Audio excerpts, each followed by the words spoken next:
Roman সংখ্যায় CMX CIX equals to কত? Roman সংখ্যায় 1কে বোঝানো হয় I দ্বারা, 10কে বোঝানো হয় X দ্বারা, 100কে বোঝানো হয় C দ্বারা, 1000কে বোঝানো হয় M দ্বারা। এবং রোমান সংখ্যায় একটি বড় সংখ্যার ডান পাশে যদি একটি ছোট সংখ্যা লেখা হয় তাহলে সংখ্যাগুলো যোগ হয়ে যায়, আর বড় সংখ্যার বাম পাশে একটি ছোট সংখ্যা লেখা হলে সেই সংখ্যাগুলো বিয়োগ হয়ে যায়। তো এখন আমরা এখানে মানগুলো লিখলে পাবো C মানে হচ্ছে 100, M মানে হচ্ছে 1000, X মানে হচ্ছে 10, C মানে হচ্ছে 100, I মানে হচ্ছে 1, X মানে হচ্ছে 10।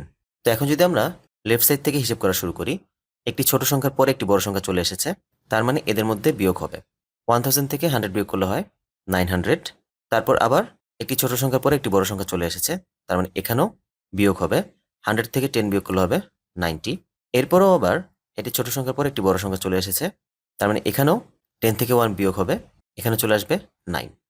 এখানে বড় সংখ্যাগুলোর বাম পাশে ছোট সংখ্যা থাকার কারণে বিয়োগের কাজটি আগে করতে হয়েছে। তো এখন আমরা দেখতে পাচ্ছি এখানে একটি বড় সংখ্যা, তারপর ক্রমান্বয়ে ছোট হয়েছে। দ্যাট মিনস এই সংখ্যাগুলো যদি আমরা যোগ করে দিই তাহলে পাবো 999। অর্থাৎ CMX CIX মানে হচ্ছে 999।